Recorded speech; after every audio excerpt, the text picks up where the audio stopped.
All right, movies and money now, as we do each week. Erik Childress is vice president of the Chicago Film Critics Association. Now, I want to talk about some specific movies, but also about some trends here. I was looking at some stats.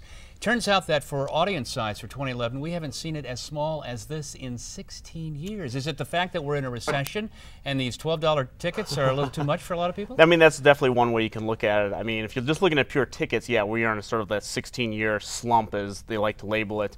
But they keep raising ticket prices on people, so we're going to hit the $10 billion mark for the third year in a row. So they're not doing all that bad at the box office. Let's talk about some of the new releases that opened up last weekend, and you were noting that they're not making the big box office numbers, even though they're doing pretty well. I mean, Warhorse is doing okay, but it's not among the top.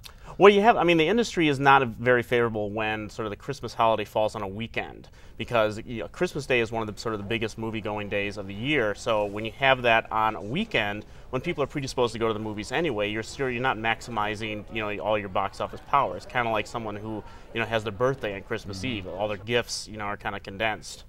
So Warhorse did okay, but it's not among the top. Did I read that the Chipmunks movie is doing so well? Boy, is that a depressing fact. Yeah, the Chipmunks movie in its second weekend, that and Sherlock Holmes both did better than any of the new wide releases this week. Mission Impossible sort of expanded, so we're not exactly counting that.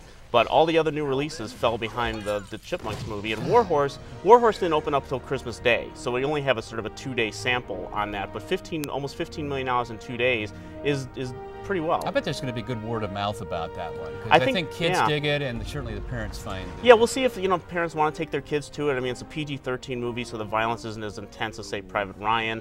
But what you're going to have with Warhorse is that it's leading into the Oscar season now. So just as Warhorse is starting to decline in the list of the top 10, all the Oscar nominations are going to come on, and it's probably going to get quite a few, and that's going to elevate it more, and it's probably going to do $100 million. Erik, we always hype the box office numbers, but to me that's pushing the wrong thing, because that means every good movie has to be making money. I like movies that maybe don't make a lot of money, but are still quality movies. But the industry is driven by the box office. Yeah, that's the way it is. But we drive the box office. That's sort of the little known not secret. Critics, but not the critics. moviegoer. Moviegoers drive the box office. If moviegoers stop going to see certain types of movies, say sequels and remakes, Hollywood will stop making them. If adults tend to go out to see stuff like Warhorse or the Descendants, the George Clooney movie that's out right now, loved it. Then people they will start making more movies like that. But until we start doing that, they're not going to replicate us. Real quick, anybody cross the 100,000 mark in this quarter? The $100 million mark, yeah. Well, yeah. I mean, you're going to have Mission Impossible and Sherlock Holmes. By the end of the year, will probably be at 100 million, just squeaking over.